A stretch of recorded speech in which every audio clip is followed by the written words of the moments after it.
इस वीडियो ने अगर तेरे अंदर आग नहीं लगाई ना तो डिसलाइक मार के चैनल को छोड़ देना, पर अगर आग लगी ना तो चैनल को सब्सक्राइब करके ही जाना। So let's start the video. एक बंदे को उसकी कंपनी बेचने के बाद 1000 करोड़ मिला था। उसने वो सारा पैसा अलग अलग बिजनेस में लगा दिया और खुद रेंट से रहने लगा। कोई पागल ही कर सकता है ना ऐसा, क्योंकि कोई नॉर्मल इंसान होता तो गाड़ी बंगला खरीदने में ही बहुत सारा पैसा खर्च कर देता।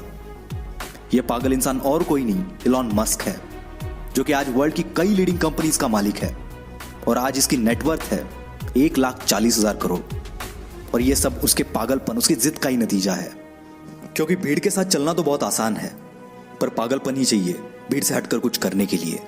जिस बंदे को कभी उसकी भारी आवाज की वजह से रेडियो से रिजेक्ट कर दिया गया था, उसने जिद पकड़ी और वो मुकाम हासिल किया जिसके कई लोग सिर्फ सपने ही देखते हैं।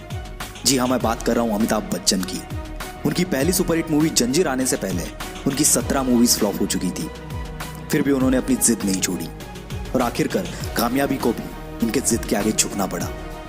विराट कोहली का भी एक ऐसा ही किस्सा है, जो कि क्रिकेट के लिए उसका पागलपन, उसकी जिद को बयां करता है। 2006 की बात है। विराट कर्नाटका में रणजी खेल रहा था और पहले दिन 40 रन बनाकर वो नॉट आउट रहा। शाम को उनके घर से खबर आई कि उसके पापा की डेथ हो गई है। सबने एक्सपेक्ट किया कि विराट तुरंत घर के लिए निकलेगा। कोच ने तो यहां तक डिसाइड कर लिया था कि उसकी जगह पर और कौन खेलेगा, पर दूसरे दिन विराट बल्ला लेके स्पीच पे खड़ा था और इस हालात में उसने सेंचुरी लगाई और अपनी टीम को जिताकर ही वो अंतिम संस्कार के लिए निकल गया। इसे पागलपन नहीं तो और क्या कहेंगे। लाखों में किसी एक के पास ही ऐसी जिद, ऐसा पागलपन होता है और वही कुछ हटके कर जाता है। दिन का 15-15 घंटा काम करने के लिए सिर्फ एनर्जी नहीं, बल्कि उस काम को करने के लिए वो जिद, वो पागलपन होना चाहिए।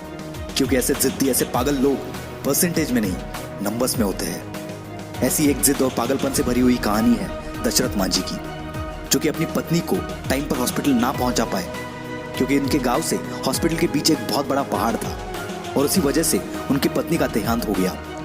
बंदे को गुस्सा आ गया और इसी गुस्से को उसने अपनी जिद में बदल दिया और इस बंदे ने केवल छेनी हथौड़े से 22 साल में 55 किलोमीटर का पहाड़ तोड़ दिया। यह पागलपन नहीं तो क्या है। ऐसी जिद तब पैदा होती है जब दिल टूटता है। कुछ लोग तो इसमें बिखर जाते हैं, पर जो इस दर्द को, इस गुस्से को जिद में बदल देता है, उस बंदे को रोकना नामुमकिन है।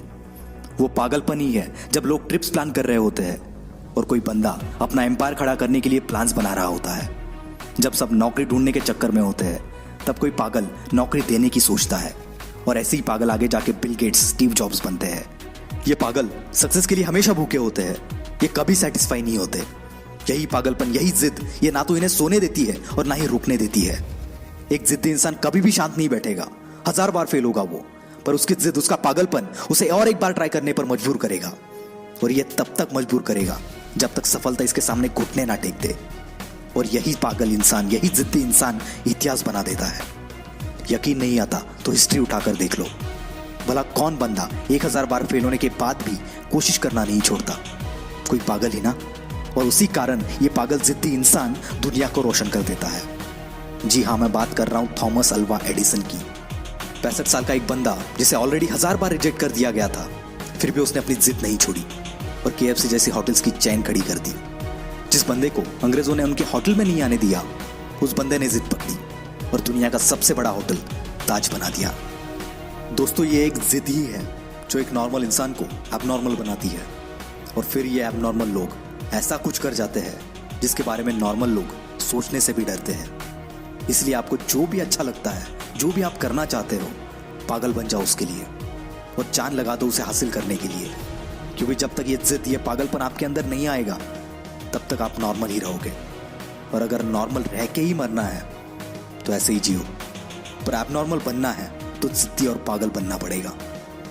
वीडियो अच्छा लगा तो ही लाइक करना, शेयर करना और हमसे जुड़ने के लिए नीचे वाले लाल बटन को दबाकर चैनल को सब्सक्राइब जरूर करना। This is will power star signing off for the day.